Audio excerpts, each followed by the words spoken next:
அனைவருக்கும் என்னுடைய வணக்கம். வணக்கம்.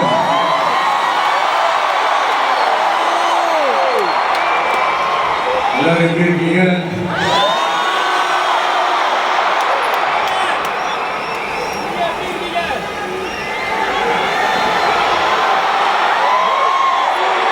உலகம் முழுக்க கிட்டத்தட்ட ஒரு 150 நாடுகளுக்கு மேல நம்ம தமிழர்கள் வாழ்றாங்க.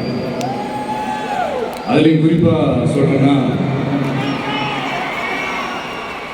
இலங்கைக்கு அடுத்தபடியா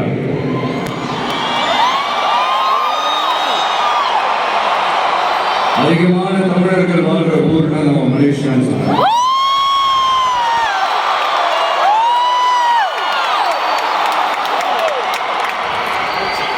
நம்ம தமிழர்கள் தான் உலகத்தில் எந்த நாட்டுக்கு போனாலும் அவங்க சொந்த நாடாவே நினைச்சு உழைக்க ஆரம்பிச்சிருவாங்க.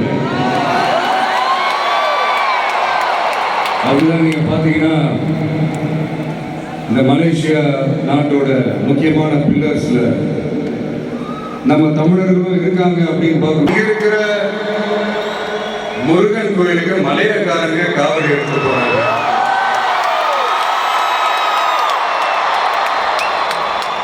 இங்க இருக்கிற சைனாக்காரங்க ரொம்ப அழகா தமிழ் பேசுறாங்க.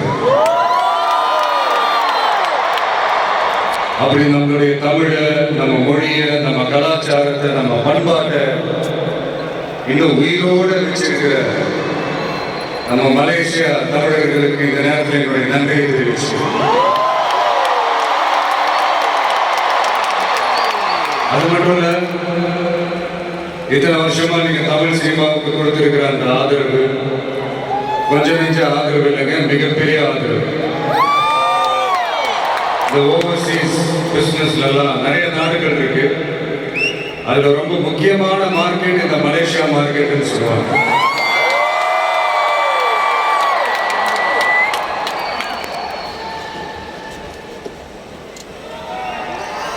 அது மட்டும் இல்ல, இங்க நிறைய ஷூட்லாம் வந்திருக்கும்.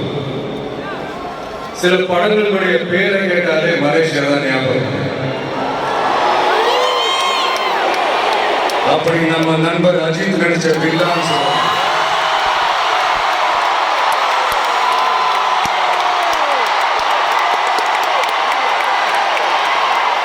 இன்னும் நிறைய படங்கள் இருக்கு. என் படங்கள்ல காவலன், குருவினா இங்க ஷூட் வந்தப்போ ரொம்பவே சப்போர்ட்டிவா இருந்திருக்கிறீங்க. யாரும் ஊரே யாவரும் கேள்வி நீங்க தாங்க. அப்படிப்பட்ட இந்த மலேசியால இந்த ஜனநாயகம் படத்தினுடைய அது சொல்லாமா வேணாமான்னு தெரியல, என்னோட கடைசி படமான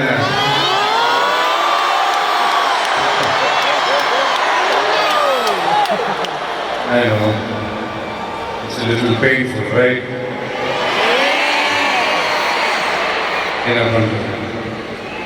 சரி, அதை விடுவோம். இந்த ஜனநாயகம் படத்தினுடைய இந்த ஆடியோ லான்ச் அணியோட கான்சர்ட்லையும் சேர்ந்து நடக்கிறது உண்மையிலே ரொம்ப பெருமையா இருக்கு. இவ்வளவு தூரத்தில் இருந்தாலும் இங்க இருக்கிற என்னுடைய ரசிகர்கள், இங்க இருக்கிற என்னுடைய ஊடக நண்பர்கள், இங்க சோசியல் மீடியாவில் ரொம்ப ஆக்டிவா இருக்கக்கூடிய நம்ம நண்பா நண்பிகள்,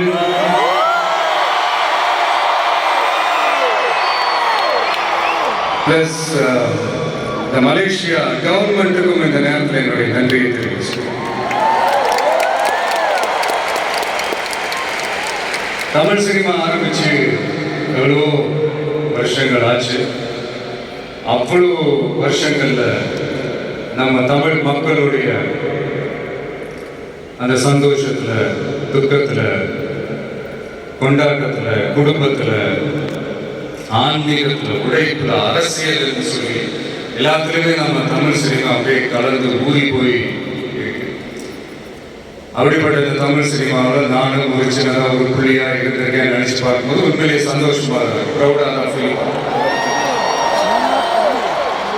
சினிமா விட்டு ஏன் போறீங்க அப்படின்ட்டு நிறைய பேர் கேட்குறாங்க. சினிமான்றது ஒரு மிகப்பெரிய ஒரு கடல். அதில் ஒரு கரையோரமா ஒரு சின்னதாக ஒரு மணல் வீடு கட்டணும்னு தான் நான் ஆசைப்பட்டேன். பட் அதே ஒரு மாளிகையாக மாற்றி தந்தது நீங்களாக தான், என் ரசிகர்களாகிய நீங்களாக. அது மட்டும் இல்லை, நான் சினிமாவுக்கு வரும்போது இது எல்லாருக்குமே தெரிஞ்ச விஷயம் தான். இந்த பழைய கதை தான். நான் ஃபேஸ் பண்ணாத விமர்சனங்கள் இல்லை, நான் ஃபேஸ் பண்ணாத அவமானங்கள் இல்லை, இந்த மாதிரி நிறைய காயங்கள் அதெல்லாம் தாண்டி தான் வந்திருக்கிறோம். அந்த மாதிரி நேரத்துலலாம் டே ஒன்லேருந்து என் கூடவே நின்னது என்னோட ரசிகர்கள் தான்.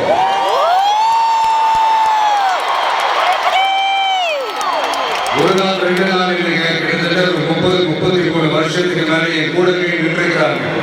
அதனாலதான் நான் என்ன டிசைட் பண்ணேன்னா, அடுத்த 30-33 வருஷத்துக்கு அவங்களோட நான் நிற்கிறோம்னு முடிவு பண்ணி,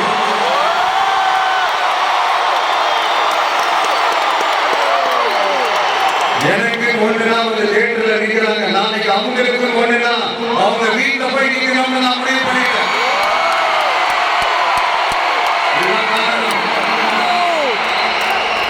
எனக்காக எல்லாத்தையும் விட்டுக் கொடுத்த என்னுடைய ரசிகர்களுக்காக நான் சினிமாவையே விட்டுக் கொடுக்கிறேன். இந்த விஜய் சும்மா நன்றின்னு சொல்லிட்டு போறவன் கிடையாது, நன்றி கடனை தீர்த்துட்டு தான் போவான்.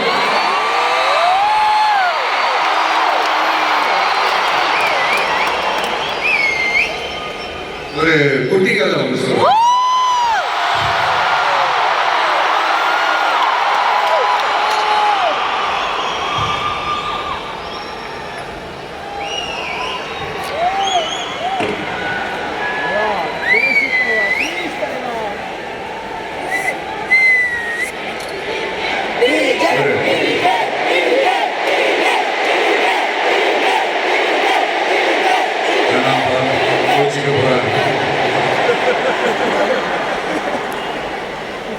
ஒரு குட்டி கதை மாதிரி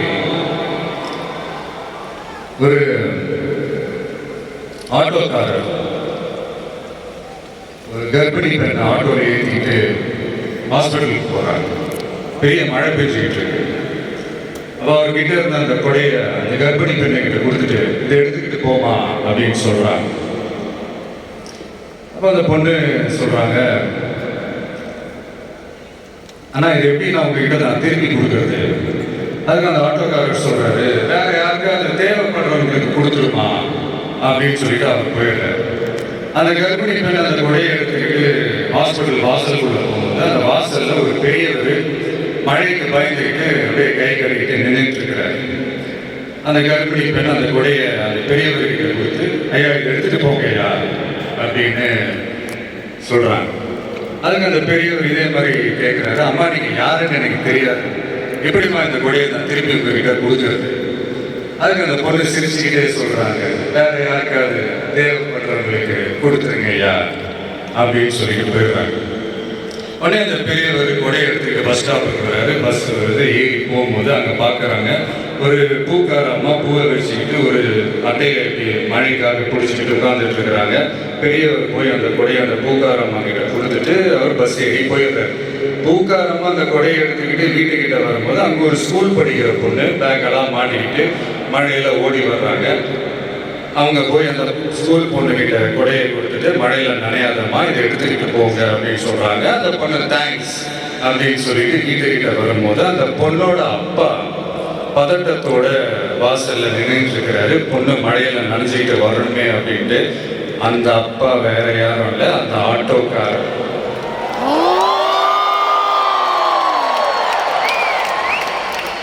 அந்த குடை அவர் கொடுத்த குடை. So the moral of the story is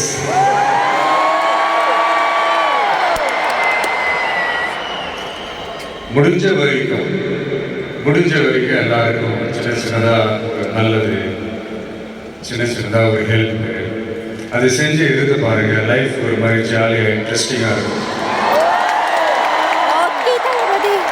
ஒரு ஃபேமஸ் சேயிங் ஒன்று இருக்கு, வெள்ளத்தில் தவிக்கிற ஒருத்தருக்கு நீங்கள் படகு கொடுத்தீங்கன்னா பாலைவனத்தில் நீங்கள் தவிக்கிறப்போ அது ஒட்டகமாக வந்து நிற்கும். இப்போ யாராவது உங்களுக்கு ஏதாவது கெடுதல் செஞ்சுட்டாங்கன்னு வைங்களேன், அதை நீங்கள் பழி வாங்கிட்டீங்கன்னு வைங்களேன், அந்த நாள் முழுக்க நீங்கள் சம மகிழ்ச்சியாக இருப்பீங்க. எப்படி பார்த்தல எப்படி பழி வாங்கினேன். ஆனால் அதே மனுஷனை மன்னிச்சு விட்டு பாருங்க, வாழ்நாள் முழுக்க நிம்மதியாக இருக்கும்.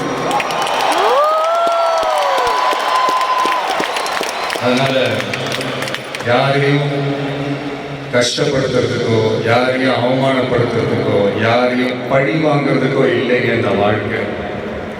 நான் முடிஞ்ச வரைக்கும் முன்னாடியே சொன்ன மாதிரி சின்ன சின்னதாக ஒரு நல்லது, ஒரு சின்ன சின்னதாக ஹெல்ப் இது செஞ்சு பாருங்களேன். எங்கேயோ ஒரு இடத்துல ஃபியூச்சரில் உங்களுக்கு இது கை கொடுக்கும் அப்படின்னு நான் நம்புகிறேன். பிடிச்சிருந்தா எடுத்துக்கங்க, இல்லைனா விட்டுருங்க. Free advice.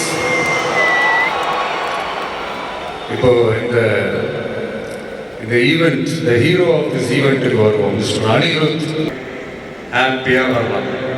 அது சாங்ஸாக இருக்கட்டும், பிஜிஎம்மாக இருக்கட்டும், இல்லை பேக்ரவுண்ட் ஸ்கோரில் அந்த பிட் சாங்ஸாக இருக்கட்டும், எஃபெக்ட்ஸாக இருக்கட்டும், இந்த மாதிரி என்ன டிசப்பாயிண்ட் பண்ணதே இல்லை.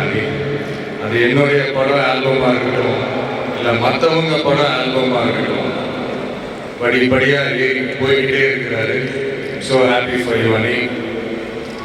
அண்ட் என்னுடைய டைரக்டர் ஹெச் வினோத் ஒரு சமூக பொறுப்புள்ள ஒரு இயக்குனர் சொல்லலாம்.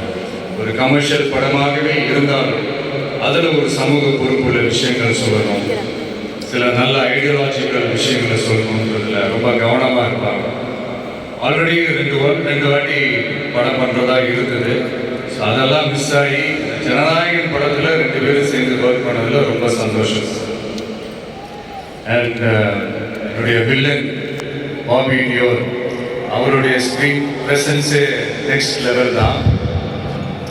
ஆக்சுவலாக அவருடைய 2 முக்கியமான 2 படங்கள் தான் அதுலேருந்து இன்ஸ்பயர் ஆகி பண்ணது தான் பிரியமுடன், பில்லு எல்லாமே. சார், முக்கியமான படங்கள்லாம் அது என்ன படம் உங்களுக்கு தோண மாட்டேங்குது? அது இருக்குமா? அதான் நான் ஷூட் ஸ்பாட்டில் அவர்கிட்ட சொல்லும் போது இதே தான் நான் சொன்னேன். சார், உங்களுக்கே தெரியாமல் உங்கள் 2 படத்தை நாங்கள் சுட்டுட்டோம் சார் அப்படின்னு. அவர் அப்படியே விச் மூவி அப்படின்னாரு. ஐயோ, நம்மளே வாங்கி கொடுத்து மாட்டிக்கிட்டோம். அதனால் அது மாதிரி நிறைய இன்ஸ்பயர் ஆகிருக்கும் படங்கள் பார்த்து, அதுதான் சொல்ல வந்தேன். அண்ட் அமிதா ரொம்ப ஷார்ட் அண்ட் ஸ்வீட்டாக சொல்லணும்னா, இன்னைக்கு இளைஞர்களுடைய டூடு மட்டும் இல்லை, இந்த படத்துக்கு அப்புறம் குடும்பங்கள் கொண்டாடும் டாட்டராக கூட மாறிடுவாங்க அப்படின்னு தான் நான் நினைக்கிறேன். என்னுடைய நல்ல ஒரு ஃப்ரெண்ட் அவங்க. அண்ட் பூஜா, தமிழ் சினிமாவின் மோனிகா பெலுச்சி, அவங்களுடைய நடிப்பாக இருக்கட்டும், டான்ஸாக இருக்கட்டும், ஸ்க்ரீன் ப்ரெசன்ஸாக இருக்கட்டும், எல்லாமே நெக்ஸ்ட் லெவல்.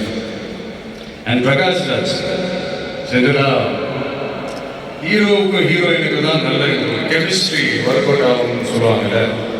எனக்கு ஆக்சுவலாக எனக்கும் பிரகாஷுக்கும் நல்ல கெமிஸ்ட்ரி ஒர்க் அவுட் ஆகும். இந்த ஹீரோ வில்லன் அந்த காம்போ நான் சொல்கிறது கில்லி டேஸ்ட்லேருந்தே சொல்கிறேன். கில்லியாக இருக்கட்டும்,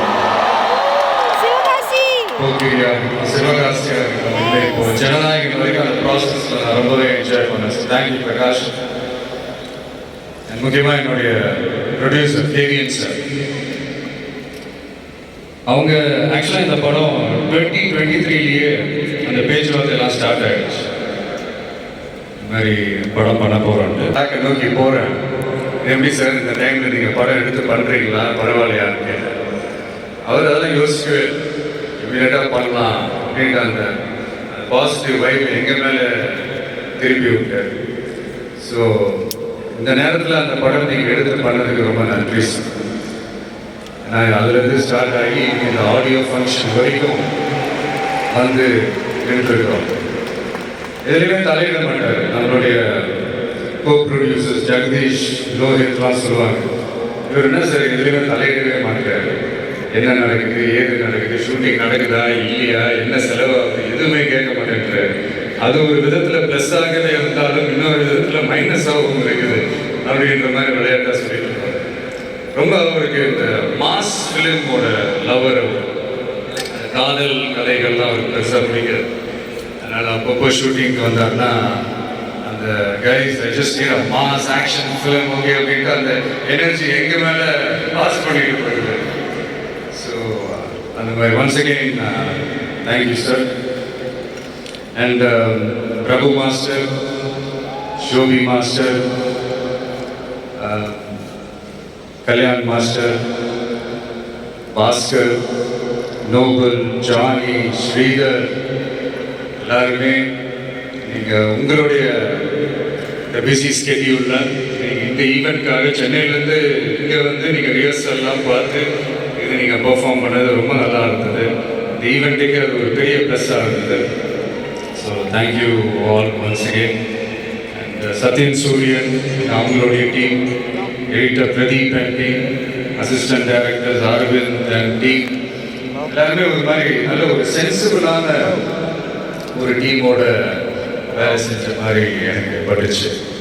ஸோ இதுதான். அண்ட் கடைசியாக ஒரே ஒரு விஷயம், இப்போ லைஃப்பில் நீங்கள் முன்னேறணும் அப்படின்னா நண்பர்கள் இருக்காங்களோ இல்லையோ, வலுவான எதிரிகள் இருக்கணும்.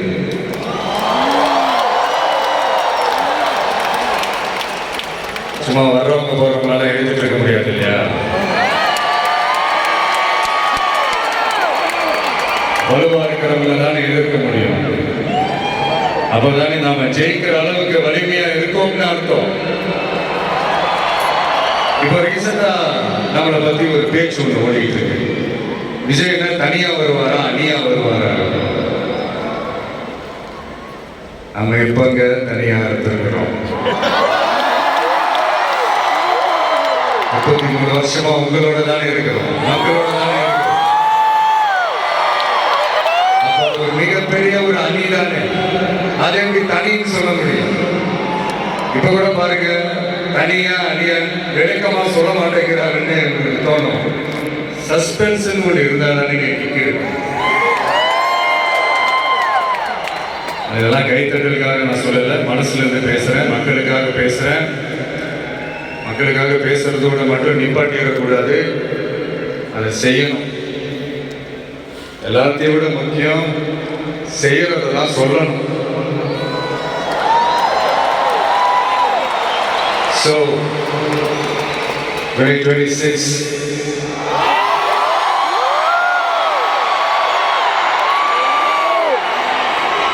history repeats itself.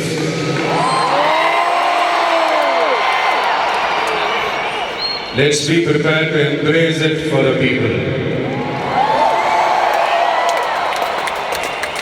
Thank you, Malaysia. Thank you once again.